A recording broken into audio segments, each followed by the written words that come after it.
सिद्धि की शादी के बाद वो ससुराल चली जाती है। पीछे रह जाती है भाभी रानी।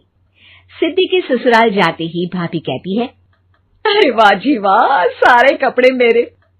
हाय रे पैंट, अरे वाह वाह, मजा आ जाएगा।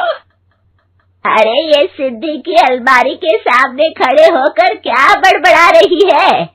जाकर देख मेहमानों को विदाई की मिठाई मिली कि नहीं। अब हाँ माँ जी, क्यों नहीं, लेकिन पहले कपड़े तो बदल लूं। अब रानी आ जाती है सिद्धि के उन कपड़ों में जो वो ससुराल जाने से पहले घर छोड़ जाती है। अरे रानी, कुछ दिन रुक जाती। अरे ये तो सिद्धि बिटिया को मैंने ही दिया था, बड़ा ही फबता था उस पर, तुझ पर तो कुछ खास नहीं लग रहा। अब वो ना मेरे सारे कपड़े गीले थे तो सोचा पहन लूं। वैसे भी सिद्धि को कौन सा दिन पुराने आउटडेटेड कपड़ों को पहनना है। वैसे भी ये सूट तो मैंने तभी पहना था, वैसे खास है भी नहीं ये। हाँ ठीक है, लेकिन ना मेरी सिद्धि पर तो जमता था। सारे मेहमान चले जाते हैं और सिद्धि ससुराल से मायके पहली बार आती है। अपना घर, अपना कमरा, अपनी अलमारी। ये बोलकर जैसे ही सिद्धि अलमारी खोलती है तो सामने उसके कपड़ों की जगह कुछ और ही रखा होता है। माँ, ओ माँ, जरा कमरे में तो आना। सास और रानी वहां पहुंच जाते हैं। रानी ने पहनी होती है सिद्धि की जींस और टी शर्ट। अरे भाभी, ये क्या? ये तो मेरी बड़ी ही महंगी टी शर्ट है, इसे आपने घर में क्यों पहनी है? अरे बहुत मिलती है दीदी ये चौक की मार्केट में, 150 में। ओ भाभी प्लीज, ये एरोपोस्टल है, 2000 की एक टी शर्ट। ओहो, 2000 में तो दीदी 4 साड़ी आ जाए। अब क्या बोलूं भाभी, ये मेरी अलमारी में छोटू के कपड़े, तो मेरे कपड़े कहाँ है? मेरी अलमारी में? अब दीदी आपको कौन से पुराने कपड़े पहनने थे? माना भाभी, लेकिन मैं जब घर आती तो यही सब पहनती ना। अरे तुम तो बड़ी कंजूस हो दीदी। खैर, वक्त आता है जब सिद्धि ससुराल के लिए रवाना हो रही होती है। अरे रानी, अंदर से सिद्धि का गिफ्ट ले आ, लड़की पहली बार ससुराल से मायके आई है। रानी अंदर जाती है और एक सिंपल सी साड़ी लेकर बाहर आ जाती है। ये लीजिए माँ जी। सास बेटी को गिफ्ट देकर ससुराल भेजती है। अगले दिन रानी एक सुंदर सी साड़ी पहनकर सामने आती है।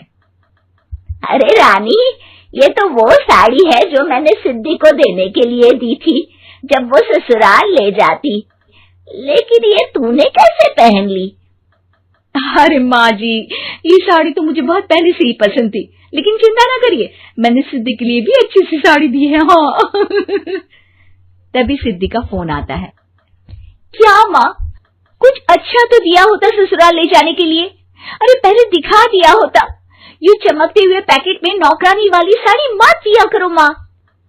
अरे बेटे, वो तेरी भाभी ने ना गलती से उससे पैकेट बदल गया। हाँ, मैं कल ही तेरे भाई के हाथ से तेरा वाला पैकेट भेज दूंगी।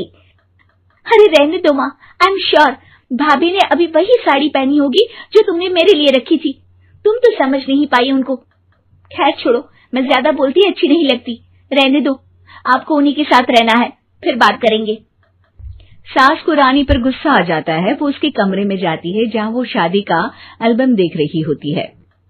रानी, मार्केट जाकर एक ऐसी ही साड़ी लेकर आ, कल प्रतीक जाकर सिद्धि के घर दे आएगा। अरे क्यों माँ जी, कितनी साड़ी देनी है दीदी को? यहाँ कोई सेल लगी है क्या? अरे चुप कर, मेरे बेटी के हिस्से की साड़ी खुद पहन ली, अब ज्यादा ज्ञान बांट रही है। एक दिन सिद्धि का फोन आता है। माँ, मेरी सास ने आप सबको खाने पर बुलाया है। सारे लोग सिद्धि के ससुराल पहुंचते हैं। खाना खाकर वो लोग निकल रहे होते हैं कि सिद्धि की सास सभी को गिफ्ट देती है। अरे बहन जी, बेटी के घर का खाना खा लिया, यही बहुत है जो आप ऊपर से गिफ्ट भी दे रही है। अरे बहन जी, आप भी कहाँ इन बातों पर विश्वास कर रही हैं। सास सभी को गिफ्ट देती है, लेकिन रानी को जो साड़ी देती है वो अजीब सी हरे रंग की लाल रंग के बड़ी छाप वाली होती है। अरे छी, ये कौन पहनेगा? सासू माँ को तो जरी वाली इतनी सुंदर, और मेरे लिए ये नौकरानी वाली। अरे भाभी, दरअसल मैं जब भी घर आती थी आप वापसी में ऐसी ही साड़ी देती थी ना, तो माँ ने सोचा कि आपको आपकी पसंद की ही साड़ी क्यों ना दी जाए। बेचारी रानी, बोलती भी तो क्या। सिद्धि और सास रानी का चेहरा देखकर हंसने लगती है, तो रानी समझ जाती है कि अपने ही बिछाए जाल में वो फंस चुकी है।